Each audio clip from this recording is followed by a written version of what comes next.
नमस्कार साथियों, स्वागत है आपका अपने YouTube channel education first information 2.0 में। साथियों, ये वीडियो आपके लिए इंपॉर्टेंट होने वाला है क्योंकि इस वीडियो में आज हम आपके लिए बताने वाले हैं एमए पॉलिटिकल साइंस का थर्ड पेपर। कौन सा? एमए पॉलिटिकल साइंस का थर्ड पेपर, जिसका पेपर कोड है साथियों 470। बुक का नाम है इंडियन एडमिनिस्ट्रेशन। क्या?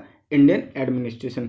जिसका साथियों पेपर स्टार्ट करने से पहले हम आपके लिए इसका सिलेबस बताते हैं कि सिलेबस क्या है, इस पेपर में हमको क्या क्या पढ़ना है। चलिए बिना रुके वीडियो की स्टार्टिंग करते हैं। यदि साथियों आपको वीडियो पसंद आए तो वीडियो को लाइक करें, शेयर करें और हमारे चैनल को सब्सक्राइब करें, ताकि एमए पॉलिटिकल साइंस से और चौधरी चरण सिंह विश्वविद्यालय से संबंधित जो भी सूचना आती है हम अपने यूट्यूब के माध्यम से आप तक सबसे पहले पहुँचाते हैं। चलिए बिना रुके वीडियो की स्टार्टिंग करते हैं। ये एक सूचना साथियों आपके लिए, यदि आप एमए पॉलिटिकल साइंस के प्रीवियस ईयर के पेपर देखना चाहते हैं तो आप हमारे यूट्यूब प्लेलिस्ट में जाइए, वहाँ से आपको प्रीवियस ईयर के पेपर देखने को मिल जाएंगे। और साथियों हमने 2022 में एमए पॉलिटिकल साइंस का संपूर्ण सिलेबस कवर कराया था, जिसमें साथियों एक प्लेलिस्ट बनी है, उसमें MA political science final revision. आप उसको देखें, उससे आपको काफ़ी मदद मिलेगी। और साथियों 2023 में हम आपके लेकर आए रहे हैं। 2023 में पेपर शुरू होने से पहले हम पूरा सिलेबस कवर करा लेंगे। और साथियों मैराथन भी हम लेकर आने वाले हैं। और साथियों 7 मार्च को हमारी पहली मैराथन आएगी। और साथियों 13 मार्च तक हम संपूर्ण पेपरों की मैराथन अपने यूट्यूब पर अपलोड कर। चलिए साथियों आज हम एमए पॉलिटिकल साइंस का थर्ड पेपर कराते हैं। थर्ड पेपर का पहले सिलेबस देख लेते हैं, हमें क्या क्या पढ़ना है इस पेपर में। चलिए साथियों वीडियो की स्टार्टिंग करते हैं। सबसे पहले हम थर्ड पेपर का सिलेबस देखते हैं। सिलेबस देखने के बाद हम फर्स्ट चैप्टर इसका कंप्लीट करेंगे। साथियों बुक का जो नाम है भारतीय प्रशासन, MA second year political science, Chaudhary Charan Singh university Meerut, latest syllabus Indian administration, ये आपका बुक का नाम है। चलिए अब सिलेबस की तरफ चलते हैं, हमें इसमें क्या क्या पढ़ना है। साथियों फर्स्ट चैप्टर को देखते हैं, हमें इसमें क्या क्या पढ़ना है। कॉन्टेक्स्ट, एंसेंट कॉलोनियल और पोस्ट कॉलोनियल। इसमें हम देखते हैं इसकी हिंदी संदर्भ, प्राचीन औपनिवेशिक और उत्तर औपनिवेशिक, इसमें हम पहले चैप्टर में पढ़ेंगे। और साथियों सेकंड में जो पढ़ना है हमें framework, constitutional value, administrative tradition और पॉलिटिकल एडमिनिस्ट्रेटिव कल्चर। साथियों सेकंड की जो हिंदी है संवैधानिक वैल्यू यानी संवैधानिक मूल्य, प्रशासनिक परंपराएं और राजनीतिक संस्कृति। क्या? संवैधानिक मूल्य, प्रशासनिक परंपराएं और राजनीतिक प्रशासन संस्कृति, इसमें हम पढ़ेंगे। साथियों जो थर्ड में पढ़ेंगे structure of central administration, political administrative secretarial, जिसका जो साथियों हिंदी है इसकी केंद्रीय प्रशासन की संरचना, यानी केंद्रीय प्रशासन की संरचना, राजनीतिक, प्रशासनिक और सचिवालय, ये हम थर्ड चैप्टर में पढ़ेंगे। और साथियों चौथा चैप्टर जो पढ़ेंगे हम state administration, structure, producer, law and order administration, यानी राज्य प्रशासन संरचना, प्रक्रिया, कानून और व्यवस्था का प्रशासन। और साथियों जो पांचवा पढ़ेंगे हम requirement and training, public service commission, process of requirement training. क्या? भर्ती और प्रशिक्षण, यानी रिक्वायरमेंट एंड ट्रेनिंग, भर्ती और प्रशिक्षण, लोक सेवा आयोग और भर्ती प्रक्रिया प्रशिक्षण, ये हम पांचवें चैप्टर में पढ़ेंगे। और साथियों छठा जो चैप्टर पढ़ेंगे उसमें हम पढ़ेंगे contemporary trends, transparency in administration, lateral entry into higher civil service administration reform. और साथियों छठे चैप्टर में जो हम पढ़ेंगे समकालीन प्रवृत्तियां, प्रशासन में पारदर्शिता, उच्च लोक सेवा आयोग में पार्षद प्रवेश, प्रशासनिक सुधार, ये हम छठे चैप्टर में पढ़ेंगे। और साथियों जो आज कराने वाले हैं context, ancient colonial and post colonial, ये हम आपको कराने वाले हैं। क्या? प्राचीन औपनिवेशिक और उत्तर औपनिवेशिक, आज हम फर्स्ट चैप्टर में आपको कराने वाले हैं। आज हम फर्स्ट चैप्टर करने वाले हैं भारतीय प्रशासन, इंडियन एडमिनिस्ट्रेशन। क्या? इसमें पढ़ेंगे संदर्भ, प्राचीन औपनिवेशिक और उत्तर औपनिवेशिक, फर्स्ट चैप्टर या पेपर थर्ड का जो पेपर कोड है साथियों, पेपर कोड है 470। इस बुक का जो साथियों पेपर कोड है आपका, पेपर कोड है 470। चलिए फर्स्ट क्वेश्चन की तरफ चलते हैं। और साथियों एक सूचना और दे दें आपको, हमने फर्स्ट पेपर की और सेकंड पेपर की जो पीडीएफ हमने अपने टेलीग्राम चैनल पर अपलोड कर दी हैं। यदि साथियों आप उन्हें देखना चाहते हैं तो आप हमारे टेलीग्राम चैनल को ज्वाइन करिए, वहाँ से आपको PDF मिल जाएंगी। हमने वो एक टोटली संपूर्ण पेपरों की साथियों फर्स्ट पेपर की और सेकंड पेपर की हमने दोनों की PDF अपलोड कर दी है किस पर, टेलीग्राम चैनल पर। आप वहाँ से ज्वाइन करें, वहाँ से PDF को डाउनलोड करके आप पेपर को देख सकते हैं। और हम वीडियो बना रहे हैं, वीडियो के माध्यम से भी आपको अच्छा समझ में आता होगा। चलिए बिना रुके वीडियो की स्टार्टिंग करते हैं। तो साथियों हमारा वीडियो बनाने का माध्यम ये है कि आपको अच्छा समझ आए और आप एक उच्चतम स्कोर प्राप्त करें। जब आप एग्जाम हॉल में बैठेंगे तो साथियों जो हम जितने भी पेपर करा रहे हैं उनमें से मैक्सिमम क्वेश्चन आपको देखने को मिलेंगे। साथियों हम वादा करते हैं यदि आप हमारे संपूर्ण पेपर को देख लेते हैं, संपूर्ण वीडियो को देख लेते हैं तो आप एक अच्छा स्कोर प्राप्त कर लोगे। कम से कम हम जो करा रहे हैं साथियों उसमें से 60 से 80% आता है। चलिए साथियों बिना रुके वीडियो की स्टार्टिंग करते हैं। क्वेश्चन नंबर 1, प्रशासन शब्द की उत्पत्ति किस भाषा में हुई? प्रशासन शब्द की उत्पत्ति किस भाषा में हुई? तो साथियों इसका आंसर ऑप्शन सी, लैटिन। प्रशासन शब्द की उत्पत्ति लैटिन भाषा में हुई थी। क्वेश्चन नंबर 2, प्रशासन का अर्थ है? तो साथियों इसका आंसर ऑप्शन डी, उत्कृष्ट रीति से शासन करना। क्या? उत्कृष्ट रीति से शासन करना, यह प्रशासन का अर्थ होता है। क्वेश्चन नंबर 3, प्राचीन भारत के किस ग्रंथ में लोक प्रशासन के विषय में स्पष्ट ढंग से बताया गया है? इसका आंसर ऑप्शन डी, इनमें से कोई नहीं। नहीं तो रामायण में, ना ही महाभारत में, न ही अर्थशास्त्र में, इनमें से किसी में भी लोक प्रशासन के विषय में स्पष्ट ढंग से नहीं बताया गया। तो इसका साथियों आंसर है ऑप्शन डी, इनमें से कोई नहीं। क्वेश्चन नंबर 4, भारतीय प्रशासन का प्राचीनतम रूप किस सभ्यता में देखने को मिलता है? तो साथियों इसका आंसर ऑप्शन ए, सिंधु सभ्यता में। सिंधु सभ्यता में भारतीय प्रशासन का प्राचीनतम जो रूप है वो देखने को मिलता है। क्वेश्चन नंबर 5, सिंधु सभ्यता में था, सिंधु सभ्यता में था क्या था? लोकतंत्र। साथियों जो सिंधु सभ्यता में था वो था लोकतंत्र। क्वेश्चन नंबर 6, ऋग्वैदिक काल में सूक्ष्म प्रशासनिक इकाई थी। जो ऋग्वैदिक काल था उसमें सूक्ष्म प्रशासनिक इकाई थी वो थी कुटुंब। कुटुंब ऋग्वैदिक काल में सूक्ष्म प्रशासनिक इकाई थी। क्वेश्चन नंबर 7, अनेक कुटुंब मिलकर किस इकाई का गठन करते थे? तो इसका आंसर साथियों ऑप्शन ए, ग्राम का। ग्राम का अनेक कुटुंब मिलकर गठन करते थे। क्वेश्चन नंबर 8, जन का मुखिया कहलाता था। जन का मुखिया कहलाता था, तो इसका आंसर ऑप्शन ए, गोप। जन का मुखिया गोप कहलाता था। क्वेश्चन नंबर 9, ऋग्वैदिक काल में राजतंत्र में प्रमुख था। तो इसका आंसर साथियों ऑप्शन ए, राजा। ऋग्वैदिक काल में राजा राजतंत्र में प्रमुख था। क्वेश्चन नंबर 10, उत्तर वैदिक काल में न्यायाधिकारी था। इसका आंसर है ऑप्शन बी, स्थपति। स्थपति उत्तर वैदिक काल में न्यायाधिकारी था। क्वेश्चन नंबर 11, निम्नलिखित में गणतंत्र था कौन था? ये सभी। कौन? शाक्य, मौर्य और मल्ल, ये तीनों राइट आंसर है। तो इसका आंसर ऑप्शन डी, ये सभी। क्वेश्चन नंबर 12, मौर्य काल में नगर प्रधान कहलाता था। तो इसका आंसर ऑप्शन ए, नागरिक। नागरिक मौर्य काल में नगर प्रधान कहलाता था। क्वेश्चन नंबर 13,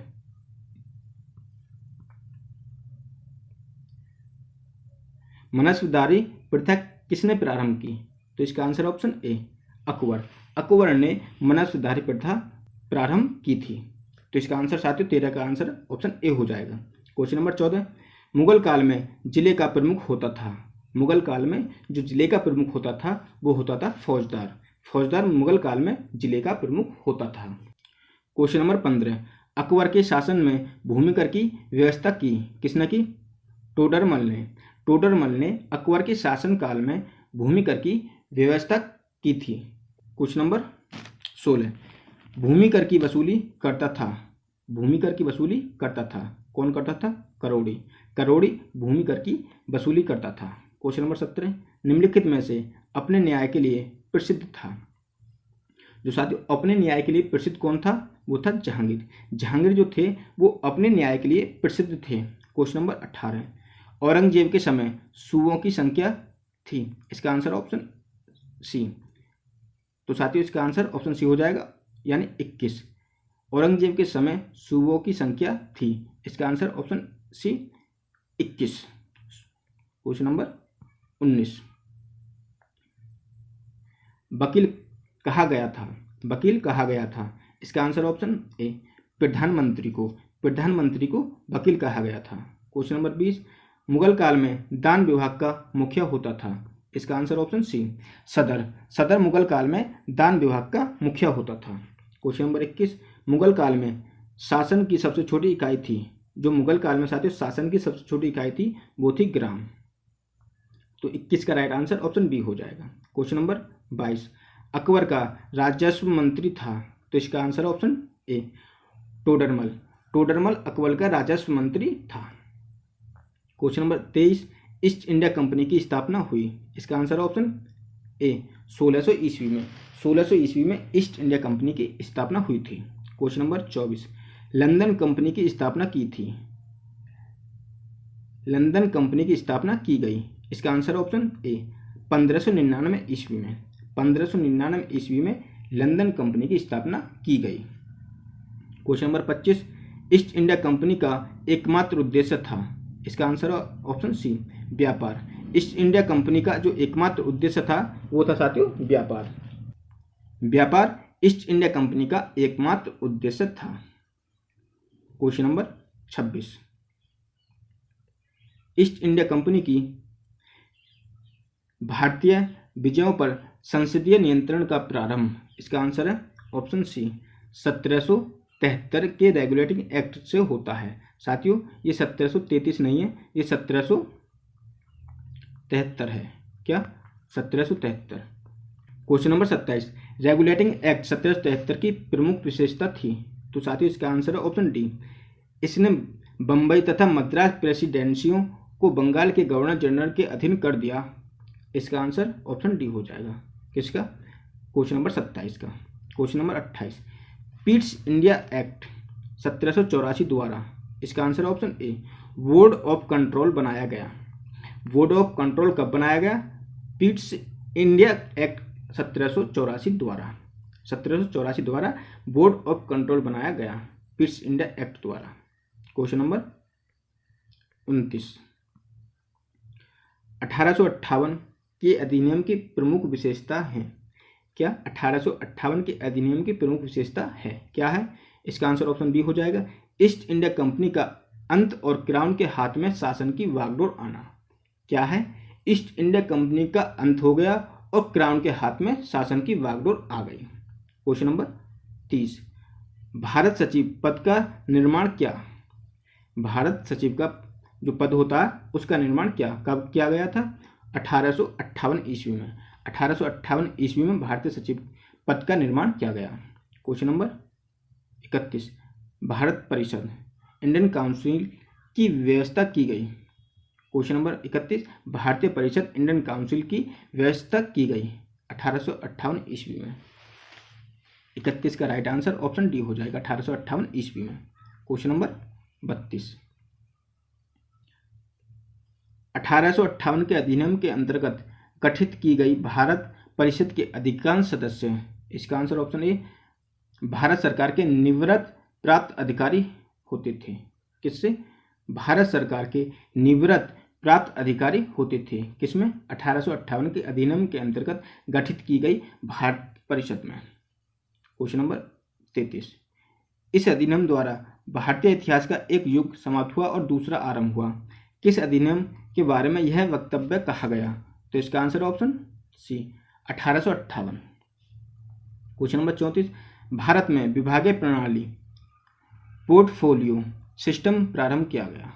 इसका आंसर ऑप्शन बी, 1861 के एक्ट द्वारा। कब? भारत में विभागीय प्रणाली 1861 के एक्ट द्वारा प्रारंभ की गई। क्वेश्चन नंबर 35, भारत में किस अधिनियम द्वारा आधुनिक प्रांतीय विधानमंडलों की नींव पड़ी? तो इसका आंसर है ऑप्शन डी, 1861। क्वेश्चन नंबर 36, 1892 के अधिनियम पारित होने का प्रमुख कारण है। इसका आंसर ऑप्शन ए, भारतीय राष्ट्रीय कांग्रेस की स्थापना। भारतीय राष्ट्रीय कांग्रेस की स्थापना। क्वेश्चन नंबर 37, भारत में परोक्ष निर्वाचन प्रणाली का मान्यता दी गई। भारत में परोक्ष निर्वाचन प्रणाली को मान्यता दी गई। इसका आंसर है ऑप्शन सी, 1892 के एक्ट द्वारा। 1892 के एक्ट द्वारा भारत में परोक्ष निर्वाचन प्रणाली को मान्यता दी गई। क्वेश्चन नंबर 38, भारत में विधायिकाओं को वार्षिक बजट पर बहस करने का अधिकार सर्वप्रथम दिया गया? इसका आंसर है ऑप्शन बी, 1892 के एक्ट द्वारा। साथियों, 1892 के एक्ट द्वारा भारत में विधायिकाओं को वार्षिक बजट पर बहस करने का अधिकार सर्वप्रथम दिया गया। क्वेश्चन नंबर 39, वह कौन सा एक्ट है जिसके अंतर्गत भारत में विधायिकाओं के सदस्यों को सार्वजनिक हित के विषयों पर प्रश्न पूछने का अधिकार तो दिया गया, किंतु उन्हें पूरक प्रश्न पूछने का अधिकार नहीं दिया गया? तो इसका आंसर साथियों ऑप्शन डी, 1892 के एक्ट। 1892 के एक्ट।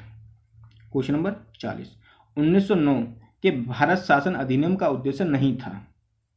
तो साथियों इसका आंसर ऑप्शन बी, द्वैत शासन का क्रियान्वयन। 1919 के जो भारत शासन अधिनियम का उद्देश्य नहीं था, वो था द्वैत शासन का क्रियान्वयन। साथियों एक जानकारी देते हैं, ये जो क्वेश्चन में नहीं देखने को मिल जाए आपको, उस पर अंडरलाइन कर लें, ताकि हम जब क्वेश्चन पढ़ते हैं एग्जाम हॉल में तो हम जल्दी जल्दी में क्वेश्चन गलत पढ़ लेते हैं। तो साथियों हमारा क्वेश्चन गलत ना हो तो नहीं की जगह आप अंडरलाइन कर लें, ताकि हमारा क्वेश्चन सही होने की संभावना हो जाए। साथियों यदि आपको वीडियो पसंद आ रही हो तो वीडियो को लाइक करें, शेयर करें और हमारे चैनल को सब्सक्राइब करें, ताकि ऐसी और वीडियो आपको मिलती रहें। क्योंकि साथियों हम वीडियो बनाने में काफ़ी मेहनत करते हैं, आप लाइक कर दें और चैनल को सब्सक्राइब जरूर कर लें, क्योंकि सब्सक्राइब बहुत कम आ रहे हैं। तो साथियों हमारा मनोबल गिरता जा रहा है, यदि सब्सक्राइब और लाइक अच्छे आते रहेंगे तो हम वीडियो और आपको अच्छी देते रहेंगे आपको। चलिए आगे चलते हैं। क्वेश्चन नंबर 41, वह कौन सा भारत शासन अधिनियम है जिसके द्वारा सर्वप्रथम भारतीयों को कार्यकारिणी परिषदों में नियुक्त करने की व्यवस्था की गई? तो इसका आंसर है ऑप्शन बी, 1909। 1909 के अधिनियम द्वारा सर्वप्रथम भारतीयों को कार्यकारिणी परिषदों में नियुक्त करने की व्यवस्था की गई। क्वेश्चन नंबर 42, फूट डालो और राज करो नीति की दृष्टि से अत्यंत उल्लेखनीय है? इसका आंसर ऑप्शन सी, मैकडोनाल्ड पंचाट। क्वेश्चन नंबर 43, 1935 के एक्ट के अनुसार संघ का निर्माण? इसका आंसर ऑप्शन ए, ब्रिटिश भारत के प्रांतों से मिलकर होना था। 1935 के एक्ट के अनुसार संघ का निर्माण साथियों जो होना था वो साथियों ब्रिटिश भारत के प्रांतों से मिलकर होना था। क्वेश्चन नंबर 44, 1935 के एक्ट का प्रमुख लक्षण था? इसका आंसर ऑप्शन ए, प्रांतीय स्वायत्तता। प्रांतीय स्वायत्तता 1935 के एक्ट का प्रमुख लक्षण था। क्वेश्चन नंबर 45, अधिनियम ने केंद्रीय प्रशासनिक क्षेत्र को रक्षित और हस्तांतरित दो भागों में बांट दिया, किस अधिनियम ने? इसका आंसर है ऑप्शन डी, 1935 के अधिनियम ने। क्वेश्चन नंबर 46, 1935 के एक्ट के अंतर्गत समवर्ती सूची में कितने विषय थे? इसका आंसर ऑप्शन डी, 36। कितने? 36 विषय थे। कब? 1935 के एक्ट के अंतर्गत समवर्ती सूची में 36 विषय थे। क्वेश्चन नंबर 47, यह अधिनियम संरक्षणों और आरक्षणों से भरा पड़ा है, कौन सा अधिनियम? इसका आंसर ऑप्शन ए, 1935 का अधिनियम। 1935 का जो साथियों अधिनियम है वो अधिनियम संरक्षणों और आरक्षणों से भरा पड़ा है। क्वेश्चन नंबर 48, 1935 के एक्ट के अंतर्गत, तो साथियों इसका आंसर है ऑप्शन बी, संघीय सभा का निर्वाचन अप्रत्यक्ष तथा राज्यसभा का निर्वाचन प्रत्यक्ष रखा गया। 48 का बी राइट आंसर हो जाएगा।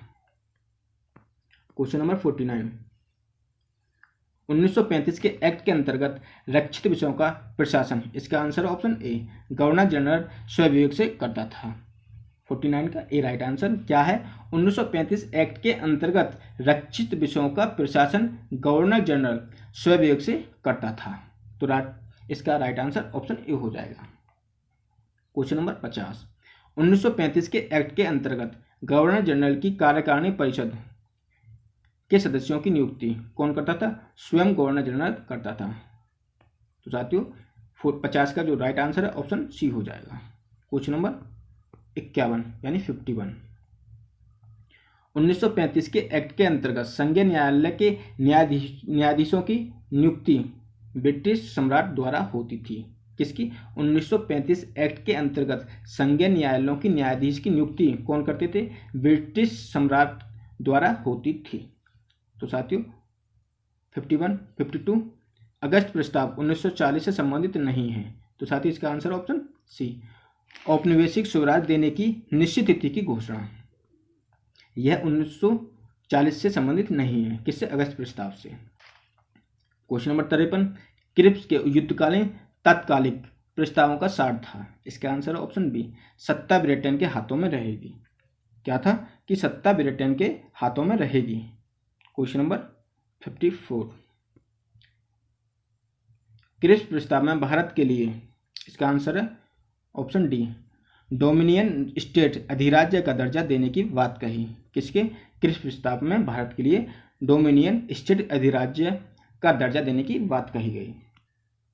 क्वेश्चन नंबर 55, क्रिप्स प्रस्तावों को दिवालिया बैंक के नाम से अगली तारीख का चेक किसने कहा? इसका आंसर है महात्मा गांधी। यानी महात्मा गांधी ने क्रिप्स प्रस्तावों को दिवालिया बैंक के नाम यानी अगली तारीख का चेक कहा गया। किसने? महात्मा गांधी के द्वारा। क्वेश्चन नंबर 56, गवर्नर जनरल की कार्यकारिणी परिषद में वायसराय तथा प्रधान सेनापति को छोड़कर सभी सदस्य भारतीय रहेंगे यानी होंगे। यह प्रस्ताव था किसका? वेबल योजना का। वेबल योजना का प्रस्ताव क्या था? कि गवर्नर जनरल की कार्यकारिणी परिषद में वायसराय तथा प्रधान सेनापति को छोड़कर सभी सदस्य भारतीय होंगे। तो इसका आंसर ऑप्शन ए हो जाएगा।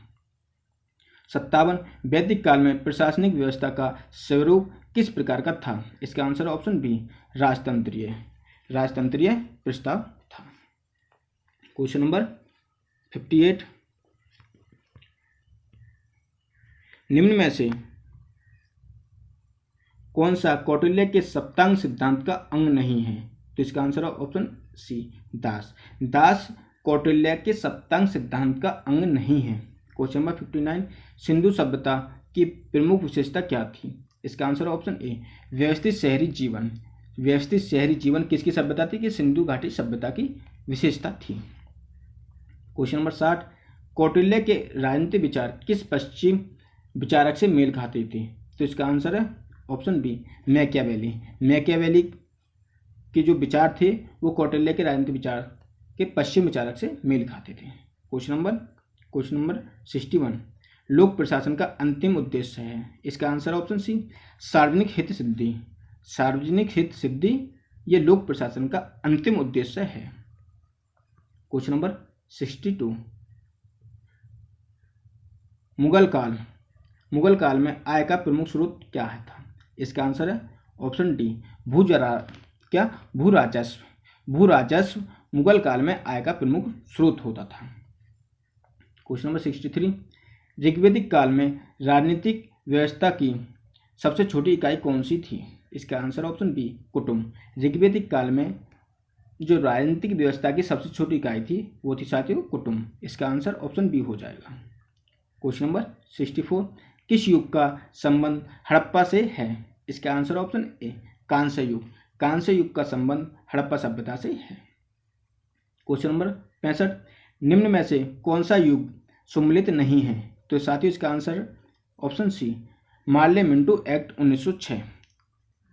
क्वेश्चन नंबर 66, निम्न में से कौन ब्रिटिश अधिनियम के द्वारा प्रांतीय स्वायत्तता का प्रावधान किया? इसका आंसर है ऑप्शन डी, भारत सरकार अधिनियम 1935। भारत सरकार अधिनियम 1935 में ब्रिटिश अधिनियम के द्वारा प्रांतीय स्वायत्तता का प्रावधान किया गया। क्वेश्चन नंबर 67, निम्नलिखित में से किस अधिनियम के तहत भारत में संघीय न्यायालय की स्थापना हुई? इसका आंसर ऑप्शन ए, भारतीय सरकार अधिनियम 1935। भारतीय सरकार अधिनियम 1935 के तहत अधिनियम के तहत भारत में संघीय न्यायालय की स्थापना हुई थी। क्वेश्चन नंबर 68, किस अधिनियम के तहत ईस्ट इंडिया कंपनी का शासन ब्रिटिश राजशाही को हस्तांतरित कर दिया गया? तो साथियों इसका आंसर ऑप्शन ए, भारतीय सरकार अधिनियम 1858। भारतीय सरकार अधिनियम 1858 के तहत ईस्ट इंडिया कंपनी का शासन ब्रिटिश राजशाही को हस्तांतरित कर दिया गया था। तो 68 का राइट आंसर ऑप्शन ए हो जाएगा। क्वेश्चन नंबर 69, भारत में मनसबदारी व्यवस्था का जनक कहा जाता है? इसका आंसर ऑप्शन सी, अकबर को। अकबर को भारत में मनसबदारी व्यवस्था का जनक कहा जाता है। क्वेश्चन नंबर 70, भारतीय संविधान के किस भाग में राज्य के नीति निर्देशक सिद्धांतों का उल्लेख है? यानी जो भारतीय संविधान है उसके किस भाग में राज्य के नीति निर्देशक सिद्धांतों का उल्लेख है? साथ ही इसका आंसर ऑप्शन सी, भाग 4। क्वेश्चन नंबर 71, ब्रिटिश काल की प्रशासनिक व्यवस्था का प्रमुख अंग कौन सा था? यानी ब्रिटिश काल में प्रशासनिक व्यवस्था का प्रमुख अंग जो था साथियों वो था ये सभी कौन कौन से? संवैधानिक सरकार, लोक सेवाएं, केंद्रीय सचिवालय। क्या?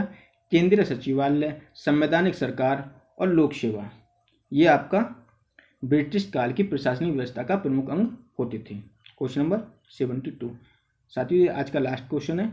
भारतीय संविधान में किस अनुच्छेद को संविधान की आत्मा कहा जाता है? तो साथियों इसका आंसर है ऑप्शन डी।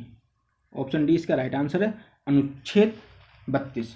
अनुच्छेद 32 को भारतीय संविधान में अनुच्छेद जो है वो संविधान की आत्मा कहा जाता है। साथियों यदि आपको वीडियो पसंद आई हो तो वीडियो को लाइक करें, शेयर करें और हमारे चैनल को सब्सक्राइब करें ताकि एमए पॉलिटिकल साइंस की जितने वीडियो हो वो आप तक सबसे पहले पहुंच जाएं। साथियों आप लाइक कर देख रहे हैं और थोड़ा चैनल को सब्सक्राइब कर देख रहे हैं ताकि हमें और मोटिवेशन मिले और हम अच्छी अच्छी वीडियो आपको देते रहें। हम पेपर होने से पहले हम वादा करते हैं हम इतना करा देंगे कि आप हमारे वीडियो को देखने के बाद और आप पेपर देने जाओगे तो आप एक उच्चतम स्कोर प्राप्त कर लोगे।